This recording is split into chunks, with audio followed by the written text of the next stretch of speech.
Mi hijo me encontró limpiando baños y fingió no reconocerme, como si fuera nadie. El piso del baño del centro comercial en Guadalajara brillaba bajo la luz blanca mientras terminaba de pasar el trapeador. Era un turno más, otro día cualquiera, hasta que escuché risas entrando por el pasillo.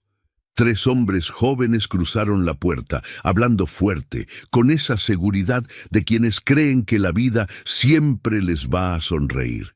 Y allí, en medio de ellos, apareció mi hijo. Nicolás entró riéndose, gesticulando, orgulloso frente a sus compañeros. Por un instante quise sonreírle, quise saludarlo, quise creer que seguíamos siendo padre e hijo. «Disculpe, señor, ¿este baño está libre?», dijo uno de ellos. Cuando levanté la mirada, Nicolás congeló.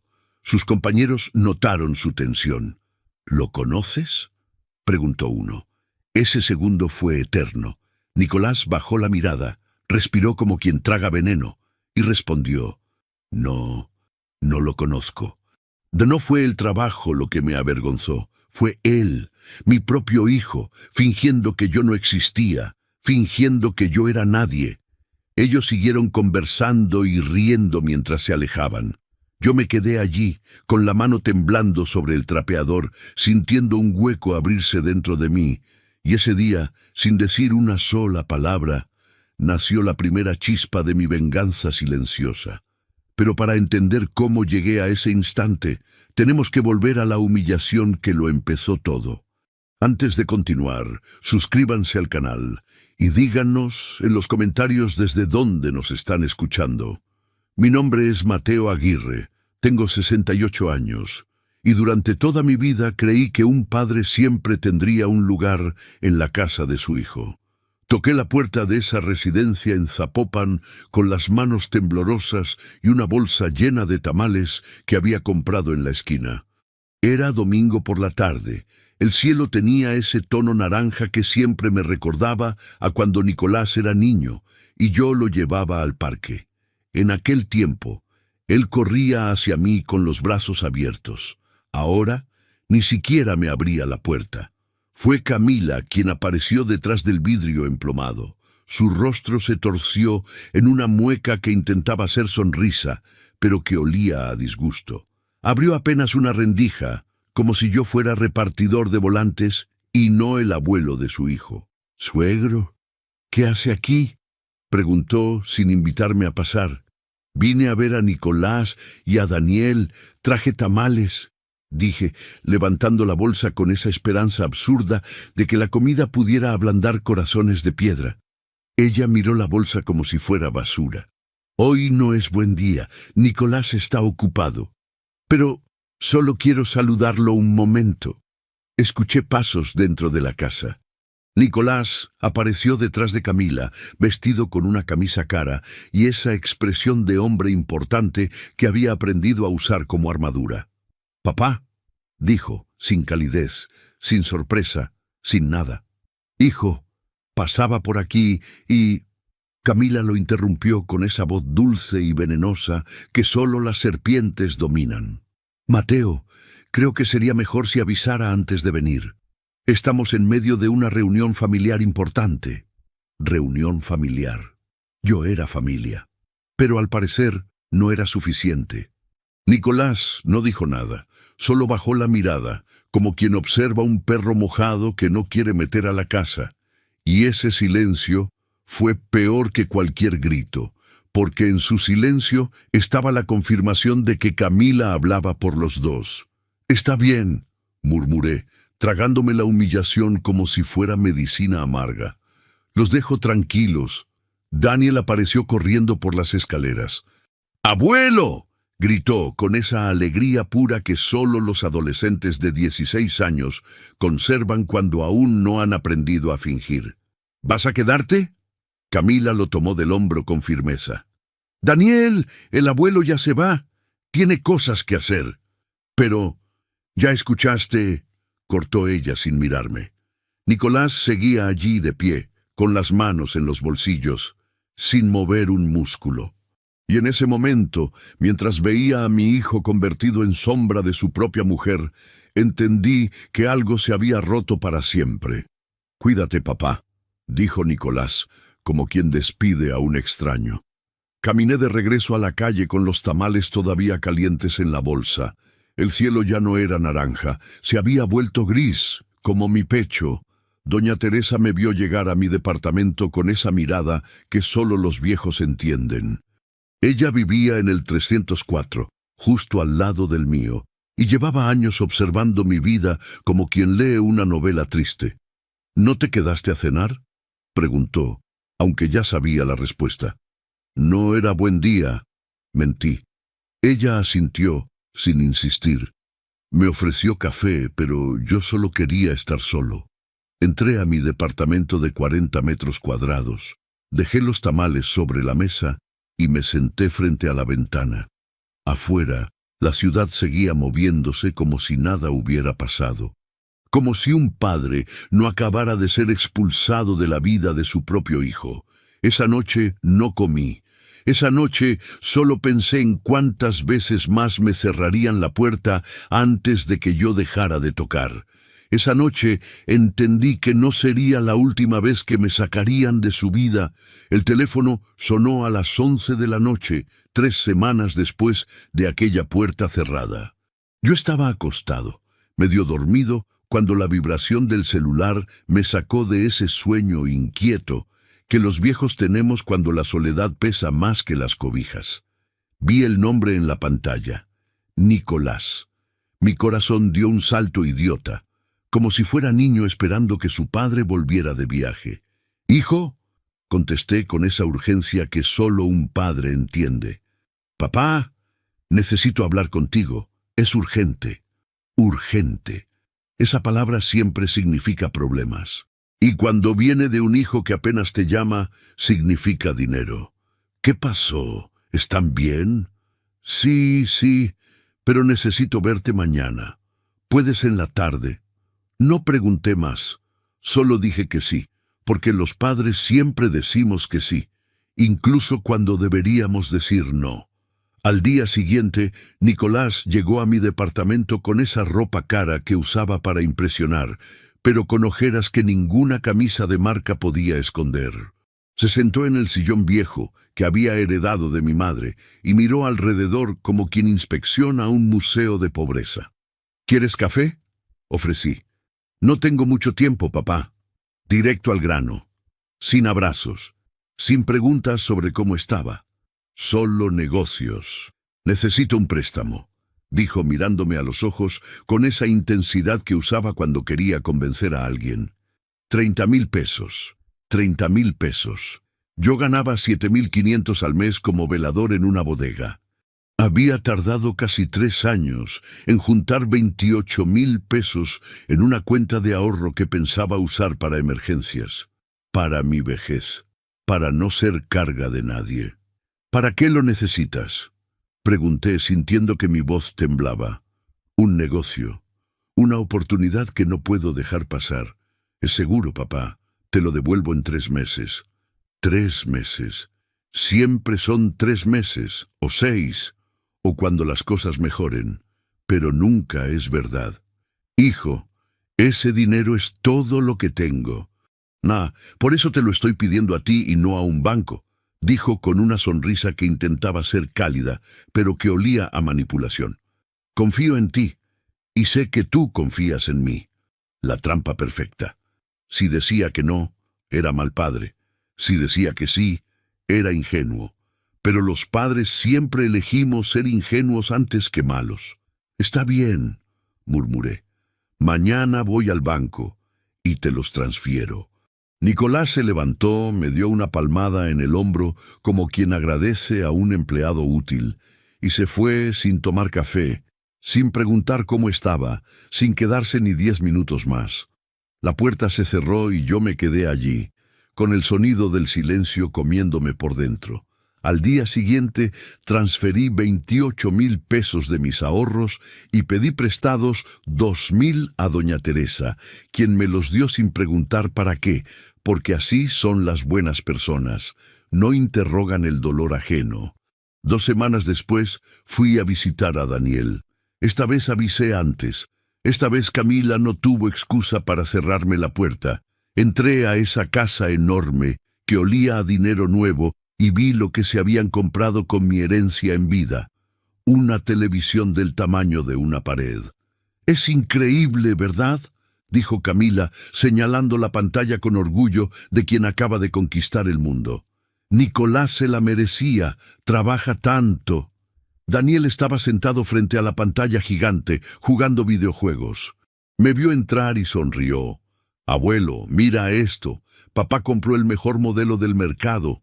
30,000 pesos en una pantalla. Mis casi 3 años de ahorros convertidos en píxeles y vanidad». Nicolás apareció por las escaleras con esa misma camisa cara de siempre. «Papá, qué bueno que viniste. Mira lo que compramos». No dijo «con tu dinero». No dijo «gracias a tu sacrificio». Solo presumió como si fuera victoria propia. Camila se acercó a mí con una copa de vino en la mano. «Mateo, espero que entiendas que Nicolás necesita mantener cierto nivel. Su puesto de gerente comercial lo exige. No puede andar con cosas viejas».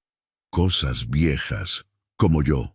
«Claro», dije, sintiendo que mi voz salía quebrada. Daniel me miró con esos ojos que todavía tenían algo de inocencia. «Abuelo, ¿estás bien?» «Sí, mijo, estoy bien». Mentira. No estaba bien. Estaba roto por dentro, viendo cómo mi propio hijo convertía mi sudor en lujo innecesario mientras yo comía frijoles refritos 5 días a la semana para poder ahorrar. Me quedé media hora más, fingiendo que me interesaba esa televisión obscena, fingiendo que no me dolía, fingiendo que seguía siendo parte de esa familia. Cuando salí de allí, doña Teresa me esperaba en el pasillo de nuestro edificio. «¿Cómo te fue?» «Bien», mentí otra vez. Ella asintió, con esa tristeza de quien sabe que le están mintiendo, pero no quiere forzar la verdad.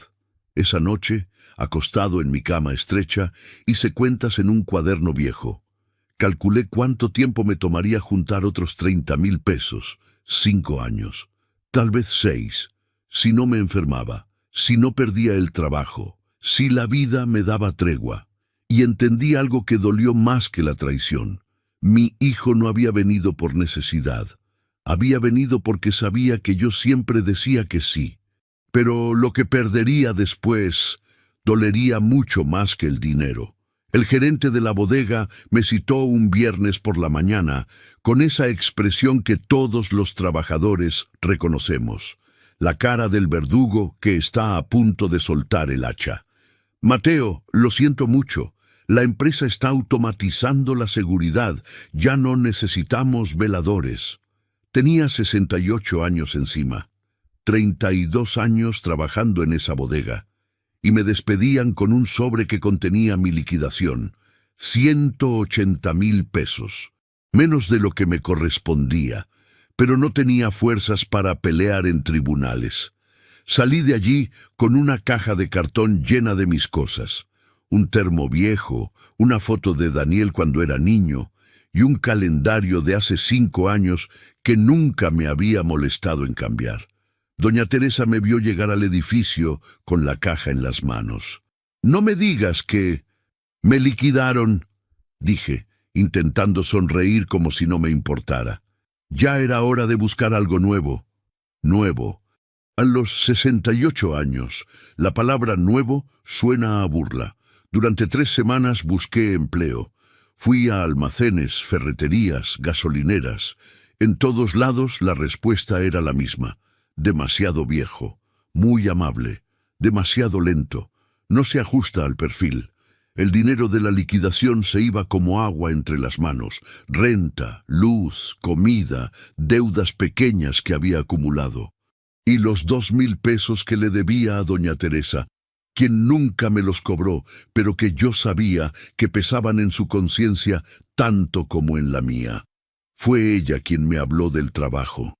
«Mateo, sé que no es lo que esperabas, pero mi sobrina trabaja en el centro comercial Plaza del Sol. Están buscando personal de limpieza. Paga 6.500 al mes. Limpieza. Yo había sido velador, supervisor, encargado de inventarios y ganaba 7.500. Ahora me ofrecían trapear pisos por menos dinero, pero el orgullo no paga la renta. ¿Puedes darme el contacto? 2 días después estaba en la oficina de recursos humanos, firmando un contrato que olía a cloro y desesperación. El supervisor, un hombre de 40 años con mirada cansada, me explicó las reglas. Su turno es de 2 de la tarde a 10 de la noche. Baños, pasillos, área de comida. No hable con los clientes a menos que le pregunten algo. Sea invisible. Invisible. Esa palabra me perseguiría durante meses. Mi primer día fue un martes. Me dieron un uniforme azul marino con un parche que decía Servicios Generales y un carrito lleno de productos de limpieza. El olor a desinfectante me recordó a los hospitales, a la enfermedad, a la decadencia. Empecé por los baños del segundo piso. Había manchas en los espejos, papel tirado en el suelo y ese olor que solo los baños públicos tienen, una mezcla de jabón barato y humanidad descuidada. Me puse los guantes de goma y comencé a limpiar. Al principio, cada vez que alguien entraba, yo bajaba la mirada. No por vergüenza del trabajo, sino por miedo a que me reconocieran. Miedo a que algún viejo conocido me viera allí, de rodillas, tallando inodoros. Pero conforme pasaron los días, algo cambió dentro de mí. Descubrí que había dignidad en el trabajo honesto. Descubrí que nadie me juzgaba porque nadie me veía. Era invisible, sí, pero esa invisibilidad también era libertad. Nadie esperaba nada de mí. Nadie me exigía ser más de lo que era. Las señoras de la limpieza me adoptaron como uno más. Rosalía, una mujer de 50 años con risa escandalosa, me enseñó a limpiar vidrios sin dejar marcas. Don Héctor, de 72 años, me contó que llevaba 15 años limpiando ese mismo centro comercial y que nunca había sentido vergüenza. El trabajo es trabajo, Mateo. Lo vergonzoso es robar, mentir, vivir de los demás. No esto. Sus palabras se clavaron en mi pecho como clavos de verdad. Yo no estaba robando, yo no estaba mintiendo, yo estaba trabajando, pero mi hijo me había robado mi dinero para comprarse lujos. Mi hijo había mentido al decir que era un negocio urgente.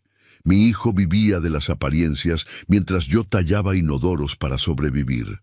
¿Quién debería sentir vergüenza? Pasaron 2 meses. Aprendí las rutinas, los horarios, los rostros de los clientes habituales. Había un grupo de oficinistas que llegaban todos los viernes a las 6 de la tarde. Había familias que venían los domingos con sus niños. Había parejas de novios que se besaban en las escaleras. Y yo seguía siendo invisible. Hasta que una tarde, mientras limpiaba el 3er piso, escuché voces conocidas acercándose por el pasillo. Risas masculinas, bromas de oficina. Esa confianza arrogante de los hombres jóvenes que creen que el mundo les pertenece. Me quedé paralizado, con el trapeador en la mano, sintiendo que el aire se volvía pesado. No podía ser. No aquí. No ahora. Pero el destino nunca pregunta si estás listo. Y un día escuché la voz que más temía reconocer. El corazón me golpeaba el pecho como si quisiera advertirme de algo que mi cabeza ya sabía, pero que mi alma se negaba a aceptar. Nicolás entró al baño del 3er piso con 2 compañeros de traje. Los 3 venían hablando fuerte, con esas risas de hombres exitosos que regresan de una comida de negocios donde probablemente gastaron lo que yo ganaba en un mes. Mi hijo se veía bien, demasiado bien. Camisa blanca impecable, corbata italiana, zapatos que brillaban más que el piso que yo acababa de trapear. Tenía el cabello engominado hacia atrás y esa postura erguida de quien se sabe importante. Por un segundo, idiota, me sentí orgulloso. Ese es mi hijo, pensé. Ese hombre exitoso es mi sangre. Y entonces, como un tonto, levanté la mirada. Nuestros ojos se encontraron. Vi cómo su rostro se congelaba, cómo sus pupilas se dilataban con ese terror que solo aparece cuando la mentira está a punto de ser descubierta. Sus compañeros seguían hablando, ajenos al drama que se desarrollaba en silencio entre padre e hijo. Yo sostuve el trapeador con más fuerza, sintiendo que mis manos temblaban.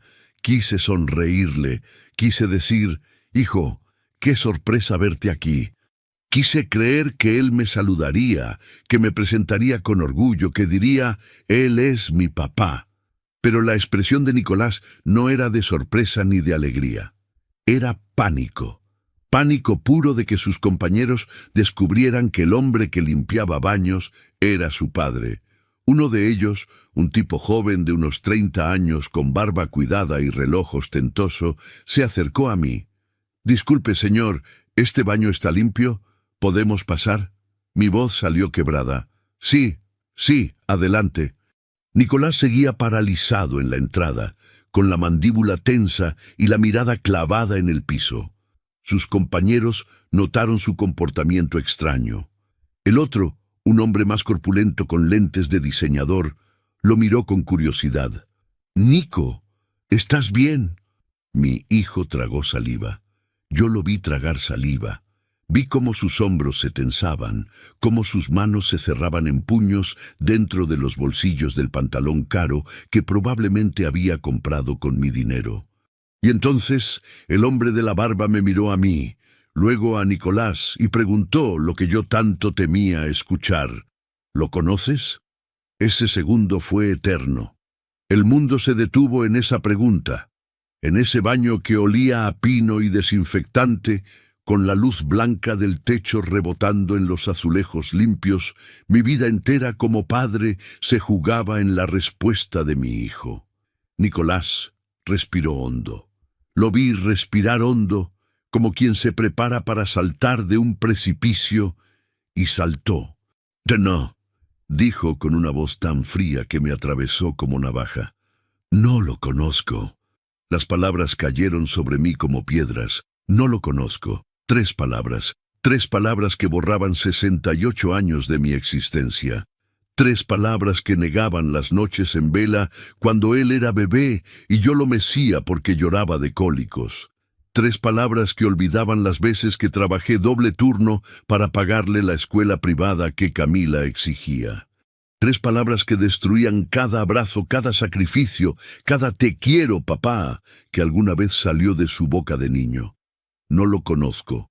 Mi propio hijo acababa de decir que no me conocía. Los compañeros se encogieron de hombros y entraron al baño, ya desinteresados. Nicolás los siguió con pasos rígidos, evitando mi mirada con una determinación que dolía más que cualquier golpe. Yo me quedé allí, de pie, con el trapeador en una mano y el corazón hecho pedazos en el pecho. Los escuché hablar dentro de los sanitarios. Escuché sus bromas sobre un cliente difícil. Escuché sus planes para el fin de semana. Escuché la risa de Nicolás fingiendo normalidad mientras yo me desangraba en silencio a 2 metros de distancia. Cuando salieron, Nicolás pasó junto a mí sin mirarme, como si yo fuera parte del inventario, como si yo fuera una mancha en la pared que no merecía atención. Sus compañeros seguían conversando, ajenos a la tragedia que acababan de presenciar sin saberlo. «Oye, Nico, ¿seguro que estás bien? Te pusiste raro allá adentro», dijo el de los lentes. «Estoy perfecto», respondió mi hijo. «Solo me acordé de algo que tengo que hacer en la oficina. Algo que tenía que hacer. Yo era un algo, una molestia, un pendiente, una vergüenza que tenía que esconder». Se alejaron por el pasillo, sus voces desvaneciéndose entre el murmullo del centro comercial. Yo me quedé allí, inmóvil, sintiendo cómo algo dentro de mí se rompía de una forma que nunca podría repararse. No fue el trabajo lo que me avergonzó. No fue trapear pisos. No fue limpiar inodoros. Fue él, mi propio hijo. eligiendo su imagen sobre mi existencia. Me temblaban las piernas. Me apoyé contra la pared del baño, dejando que el trapeador cayera al suelo con un golpe seco que resonó en la soledad. Rosalía apareció minutos después, preocupada. «Mateo, ¿qué pasó?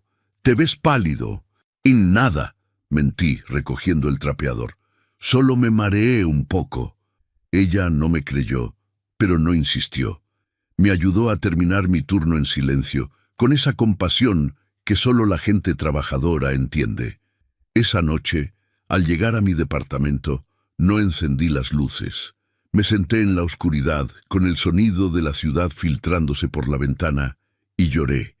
Lloré como no lloraba desde que murió mi esposa. Lloré por el hijo que había perdido mucho antes de ese día.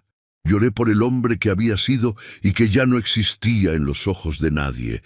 Y en medio de ese llanto, en medio de esa oscuridad que me tragaba entero, nació algo nuevo. No era odio, era peor, era claridad. La claridad fría de entender que yo le había dado todo a un hijo que no me veía como persona, que me había convertido en un banco emocional del que sacaba amor, dinero y sacrificio, pero al que nunca devolvería nada. Y esa noche, en esa oscuridad absoluta, decidí que si mi hijo me había convertido en nadie, yo le enseñaría lo que significaba perderlo todo. Pero el destino tenía otra sorpresa, y esta vez a mi favor. La carta llegó un martes por la mañana, 3 semanas después de aquella humillación en el centro comercial. Era un sobre oficial del banco, dirigido a mi nombre, con el membrete de HSBC brillando en la esquina superior. Lo abrí con manos temblorosas, esperando alguna notificación de mi cuenta de ahorros casi vacía. Pero lo que encontré dentro me dejó sin respiración. «Estimado señor Mateo Aguirre, le recordamos que el inmueble ubicado en calle Laureles 1847, Zapopan, Jalisco, registrado a su nombre, presenta un adeudo hipotecario de 2.400.000 pesos con vencimiento próximo. Favor de ponerse en contacto». Leí esa línea 5 veces. Inmueble a mi nombre. Calle Laureles 1847. Esa era la dirección de la casa de Nicolás. Mi corazón comenzó a latir con una furia que no había sentido en años. Tomé el teléfono y marqué al banco. La operadora, con voz mecánica y aburrida, confirmó lo que yo ya sospechaba, pero que mi cerebro se negaba a procesar. «Sí, señor Aguirre, el inmueble está registrado a su nombre desde hace 8 años. Usted firmó como titular del crédito hipotecario. Pero yo nunca compré esa casa. ¿Por qué nunca recibí notificaciones? Según el contrato, la dirección fiscal registrada para correspondencia es calle Laureles 1847. Todos los avisos se enviaron allá. Por supuesto. Nicolás se había asegurado de que yo nunca me enterara. Todos los avisos del banco llegaban a su casa, no a mi departamento. Él interceptaba cada carta, cada notificación, cada advertencia, y yo, confiado e ingenuo, nunca sospeché nada. Y el adeudo, ¿de cuánto es exactamente? 2.400.000 pesos, con 3 meses de retraso. Si no se regulariza pronto, procederemos con la ejecución hipotecaria. Colgué el teléfono sintiendo que el departamento giraba a mi alrededor.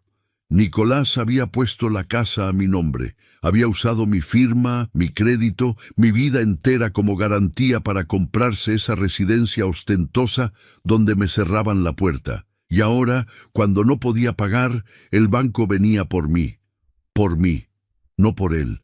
Doña Teresa me encontró sentado en el pasillo del edificio, con la carta arrugada en las manos y la mirada perdida en el horizonte. «Mateo, ¿qué pasó?». Le mostré la carta. Ella la leyó en silencio y vi cómo su rostro se llenaba de esa rabia justa que solo los viejos honestos pueden sentir. «Ese desgraciado te usó. Es mi hijo. Es un ladrón», dijo ella, con una firmeza que me sorprendió. «Y tienes que defenderte, tienes que ir con un abogado». «¿Abogado?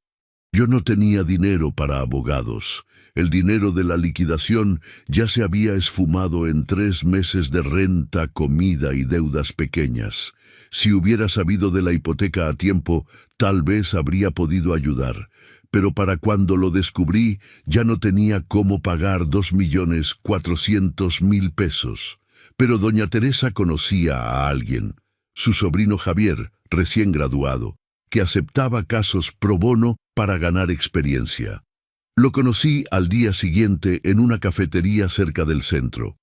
Era un muchacho de 30 años, delgado, con lentes gruesos, y esa hambre de justicia que solo los abogados jóvenes conservan antes de que el sistema los corrompa. Don Mateo, esto es fraude. Su hijo lo usó como prestanombre sin su consentimiento informado. Pero yo firmé. ¿Leyó lo que firmó? No. ¿Le explicaron que estaba adquiriendo una deuda de 2.400.000 pesos? No. Entonces hay dolo, hay manipulación, y podemos pelear esto. Javier revisó todos los documentos durante una semana. Investigó los movimientos bancarios, las fechas, las transferencias, y lo que descubrió fue peor de lo que yo imaginaba. Nicolás nunca había pagado consistentemente esa hipoteca. Había estado usando el dinero de sus ingresos para mantener apariencias, la televisión gigante, los trajes caros, las cenas en restaurantes de lujo. Pero la casa, mi casa, según los papeles, llevaba meses acumulando deuda. Y el banco, eventualmente, vendría a quitármela a mí. Don Mateo, usted tiene 2 opciones, dijo Javier mirándome con seriedad. Puede dejar que el banco ejecute la hipoteca y perder su historial crediticio para siempre. O puede contraatacar. ¿Contraatacar cómo? La casa está a su nombre. Eso significa que usted es el dueño legal. Puedo negociar con el banco para reestructurar la deuda y evitar la ejecución inmediata. Mientras tanto, usted puede exigir que su hijo regularice los pagos o enfrente las consecuencias legales. Negociar con el banco, reestructurar la deuda. Esas palabras sonaban a salvavidas en medio del naufragio. ¿Y si el banco acepta? Entonces ganamos tiempo, y su hijo tendrá que decidir si asume su responsabilidad o pierde todo. Firmé los documentos esa misma tarde. Javier comenzó las negociaciones con el banco mientras preparaba la carta notarial para Nicolás. Una semana después, el banco aceptó reestructurar la deuda a cambio de pagos puntuales y un plan de regularización. La ejecución hipotecaria se detuvo temporalmente. La carta notarial salió al día siguiente, dirigida a Nicolás Aguirre Rosales, con copia para Camila, informándoles que el propietario legal del inmueble exigía la regularización inmediata de la deuda o enfrentaría las consecuencias legales correspondientes. Esa noche dormí mejor que en meses. No era venganza, era justicia. Era recuperar el control de una vida que me habían robado a pedazos. Y mientras miraba el techo de mi departamento, con el sonido de la ciudad respirando afuera, pensé en la cara que pondría Nicolás cuando recibiera esa carta. Pensé en su pánico, en su desesperación, en la misma humillación que yo había sentido cuando él me negó frente a sus amigos. Y por primera vez en meses sonreí. Y la primera grieta en su mundo perfecto no tardó en hacerse visible. El teléfono explotó con llamadas 3 días después de que la carta notarial llegara a su destino. Yo estaba en el centro comercial, limpiando el área de comida rápida, cuando sentí la vibración insistente en mi bolsillo. Miré la pantalla. Nicolás. Rechacé la llamada, volvió a marcar. Rechacé otra vez, y otra, y otra. 15 llamadas en 2 horas. Finalmente, dejó un mensaje de voz que escuché durante mi descanso, sentado en el cuarto de empleados con un café aguado entre las manos. Su voz temblaba de rabia contenida. «Papá, ¿qué demonios es esto? ¿Una carta del notario? ¿Estás loco? Llámame inmediatamente. Tenemos que hablar». Borré el mensaje. No teníamos nada que hablar. En los días siguientes, Nicolás intentó llamarme 3 veces más. Yo no contesté. Necesitaba que sintiera el mismo vacío que yo sentí cuando me negó frente a sus amigos. Necesitaba que entendiera que las acciones tienen consecuencias. Al cuarto día, llegó a mi trabajo. Rosalía me avisó que un hombre con traje me buscaba en la entrada de empleados.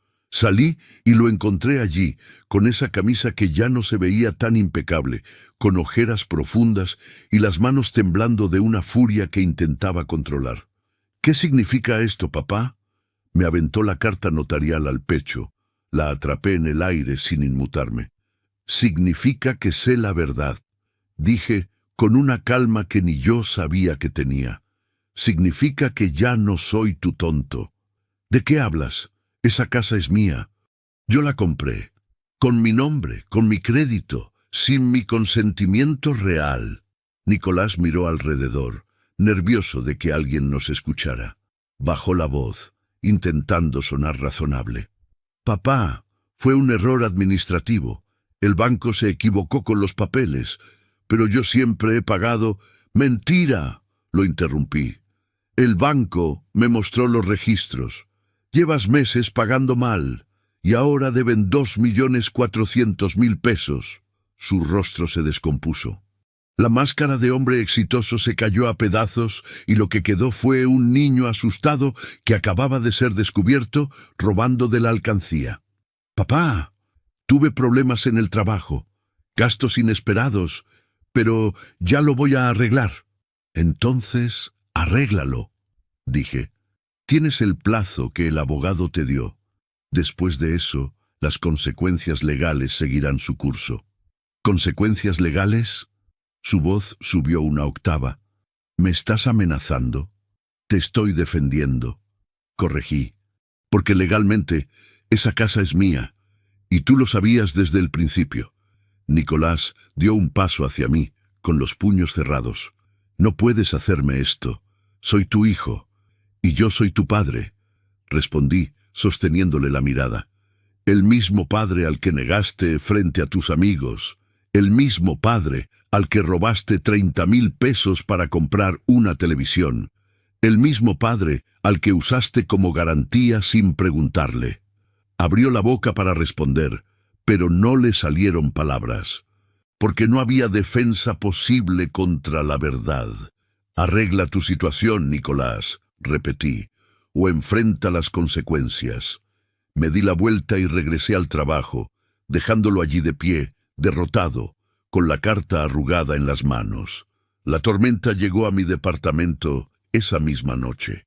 Camila tocó mi puerta con golpes frenéticos, histérica, gritando obscenidades que retumbaban en todo el pasillo. Doña Teresa salió de su departamento, lista para defenderme, pero yo le hice un gesto de que todo estaba bien. Abrí la puerta. Camila entró como huracán, con el rostro rojo de furia y lágrimas de cocodrilo corriendo por sus mejillas perfectamente maquilladas. «¿Cómo puede hacernos esto? ¿Cómo puede destruir a su propia familia?».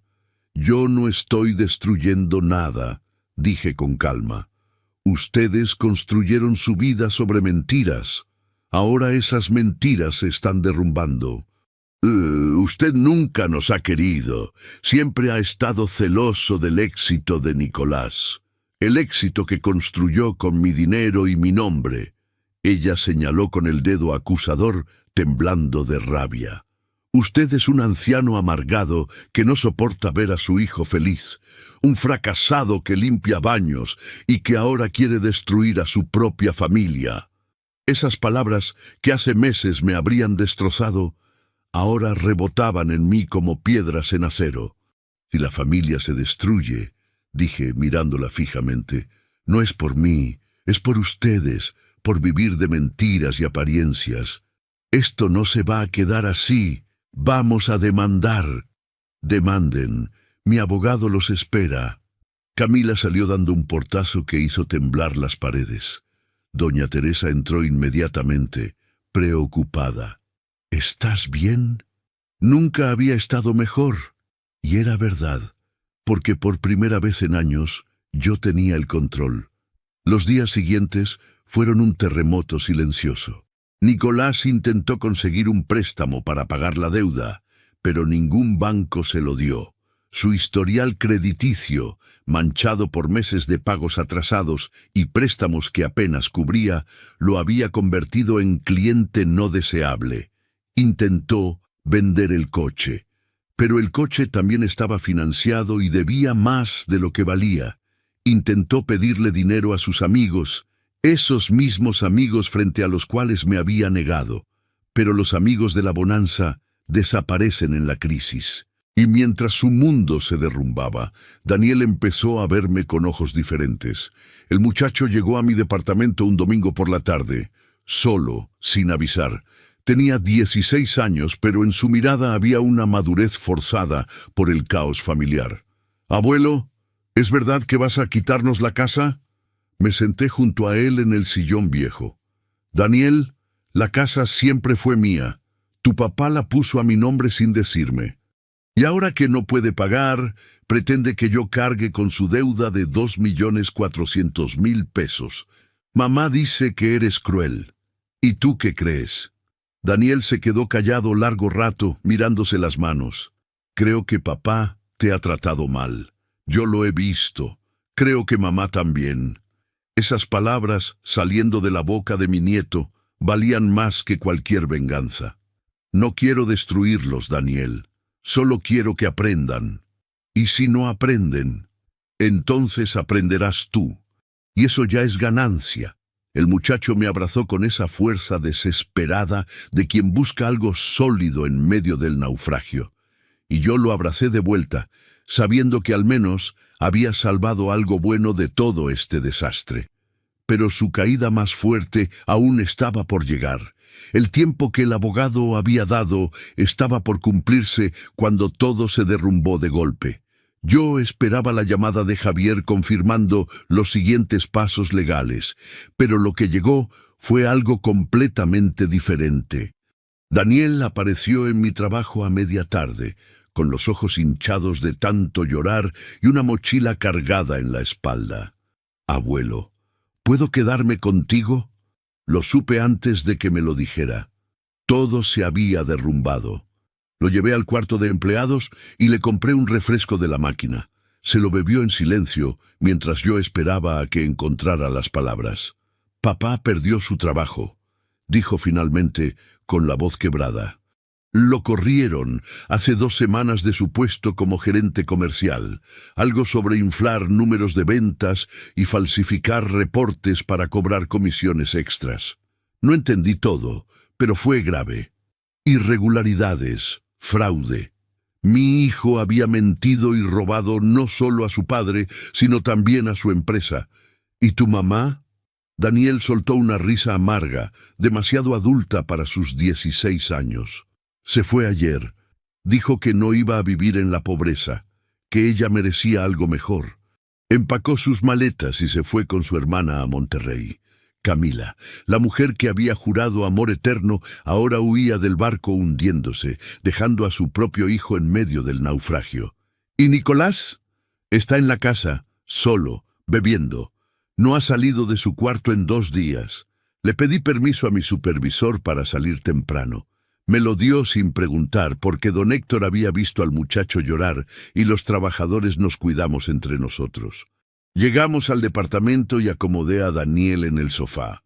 «Vas a quedarte aquí todo el tiempo que necesites. ¿Y papá? Tu papá es adulto. Tomó sus decisiones. Ahora tiene que vivir con ellas. Pero esa noche no pude dormir.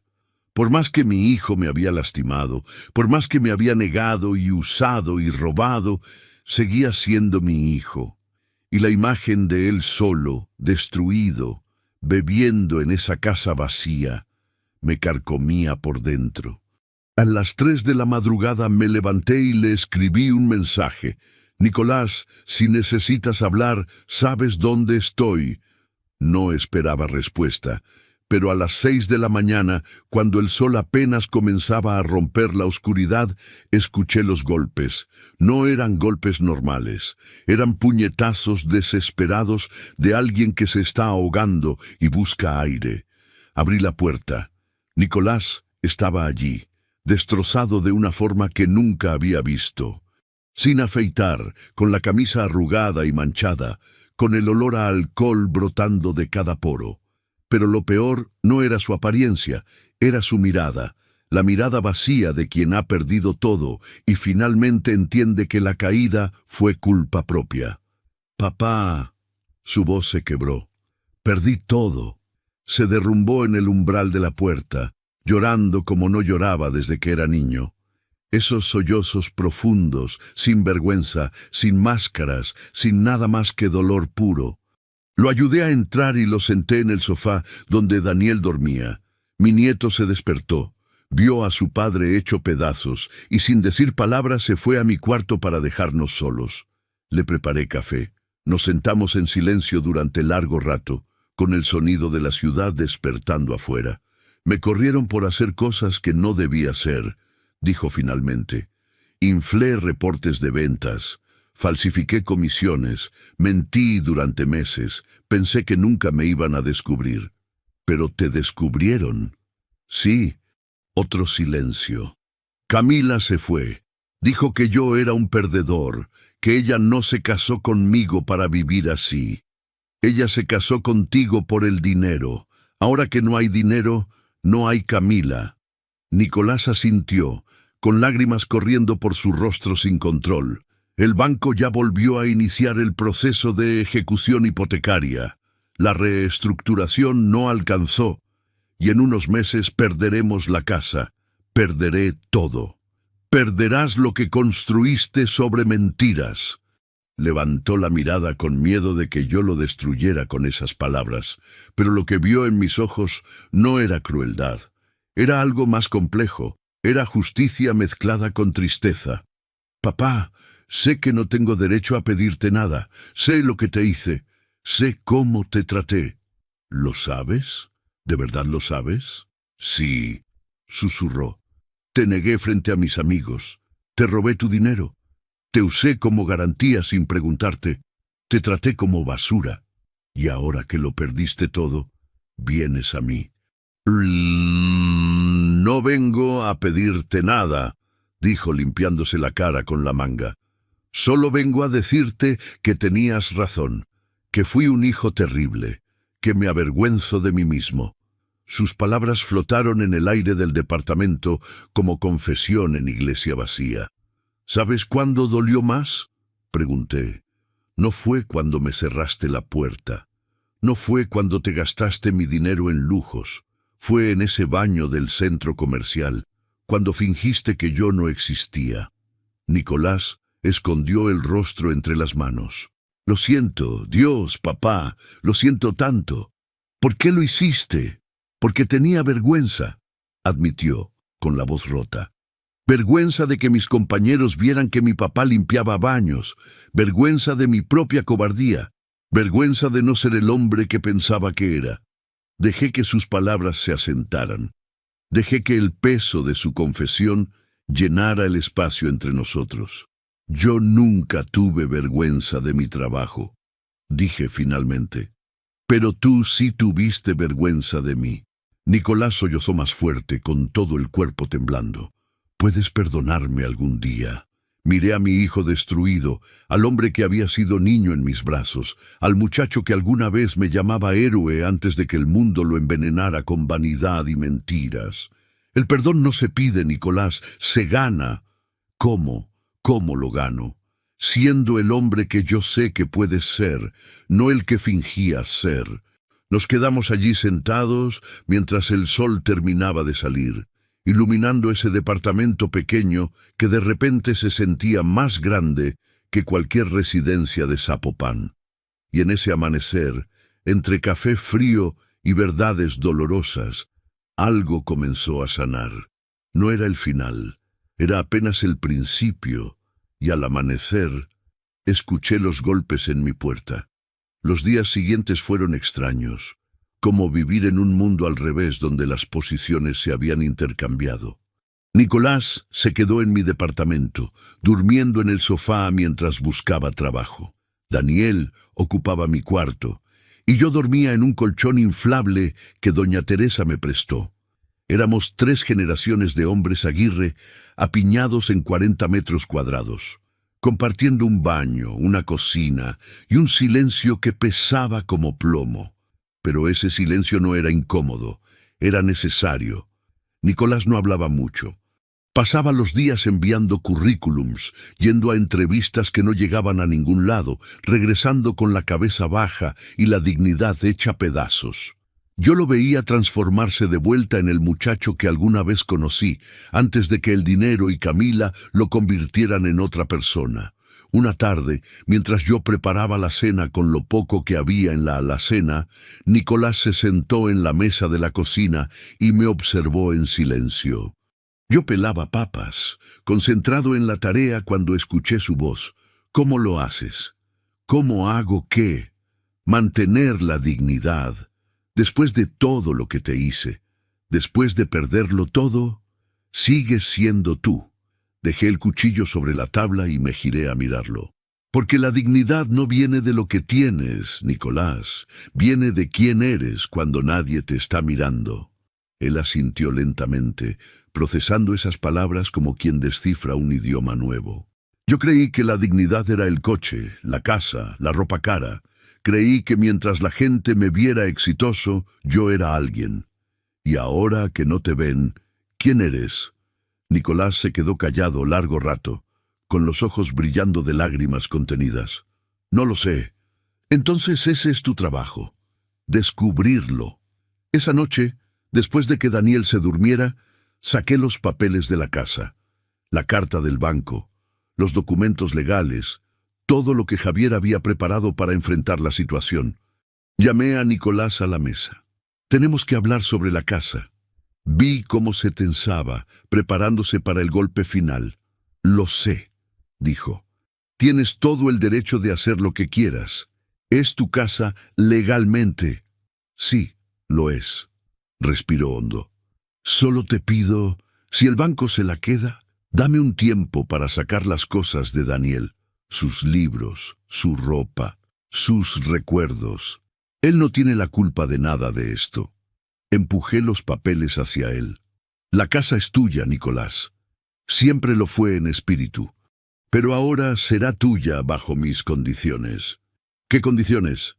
Primero, vas a pagarme cada peso de los 30.000 que te presté. No importa cuánto tardes. 5 años, 10 años, pero me lo vas a pagar. Sin excusas. Asintió. Segundo, Daniel se queda aquí conmigo hasta que tú tengas un trabajo estable y puedas mantenerlo con dignidad. No con apariencias, con dignidad. Él seguirá yendo a la preparatoria desde aquí, aunque el trayecto sea más largo. Devolvió a asentir con lágrimas corriendo por su rostro. Tercero, vas a conseguir un trabajo honesto. No me importa si es limpiando baños, cargando cajas o barriendo calles. Vas a trabajar con las manos y vas a entender lo que significa ganarse la vida sin mentiras. Lo haré, te lo juro. Y cuarto, hice una pausa dejando que el peso de mis palabras tomara forma. Vas a aprender a mirarme a los ojos, aunque esté trapeando pisos, aunque esté sucio, aunque la gente me ignore. Me vas a mirar como si yo importara, porque importo. Nicolás se quebró. Lloró como no lloraba desde que era niño pequeño y se caía del columpio. Lloró con ese dolor profundo de quien finalmente entiende todo lo que perdió por orgullo y vanidad. Papá, yo no tuve vergüenza de mi trabajo. No, lo corregí con firmeza. Yo no tuve vergüenza de mi trabajo, pero tú sí tuviste vergüenza de mí. Las palabras cayeron como sentencia final. Nicolás ocultó el rostro entre las manos, sollozando sin control, con todo el cuerpo sacudido por el arrepentimiento, y yo lo dejé llorar, porque esas lágrimas eran necesarias, porque solo desde el fondo del pozo se puede empezar a subir. Cuando finalmente se calmó, me miró con ojos rojos e hinchados. ¿Por qué me das otra oportunidad? Porque soy tu padre. Y los padres no abandonan a sus hijos, incluso cuando los hijos los abandonen a ellos. Nos abrazamos. Fue un abrazo largo, de esos que reparan años de distancia. de esos que dicen sin palabras todo lo que las bocas no pueden expresar. Y en ese abrazo, en ese departamento pequeño que olía a papas hervidas y café barato, recuperé algo que creía perdido para siempre: a mi hijo. 2 meses después, Nicolás consiguió trabajo como almacenista en una ferretería. El sueldo era una fracción de lo que ganaba antes, pero llegaba a casa con las manos callosas y la conciencia limpia. Daniel floreció viviendo conmigo. Sacó mejores calificaciones, ayudaba con la limpieza y aprendió a cocinar. Seguía yendo a la preparatoria desde mi departamento, aunque el trayecto era más largo. Pero prefería el camino largo con estabilidad que la cercanía con el caos. La casa de Zapopan la rentamos. El dinero servía para pagar la hipoteca y poco a poco reducir la deuda. Nicolás se mudó a un departamento modesto cerca de su trabajo, sin lujos, sin pretensiones. Solo un lugar honesto para un hombre que estaba aprendiendo a ser honesto consigo mismo. Y yo seguí limpiando baños en el centro comercial. Pero ahora, cuando Nicolás venía a visitarme al trabajo, me saludaba frente a quien fuera. Me presentaba con orgullo: él es mi papá, Mateo. Ya no era invisible, ya no era nadie. Era simplemente un padre que enseñó a su hijo la lección más dura: que el valor de un hombre no se mide en lo que tiene, sino en cómo trata a quienes lo dieron todo por él. Y ese día entendió quién era nadie de verdad. Gracias al canal Venganza con el Abuelo por permitirme contar lo que muchos callan. Si esta historia te tocó, suscríbete, activa la campanita y cuéntame en los comentarios: ¿tú qué harías frente a una traición familiar? Gracias por escucharme.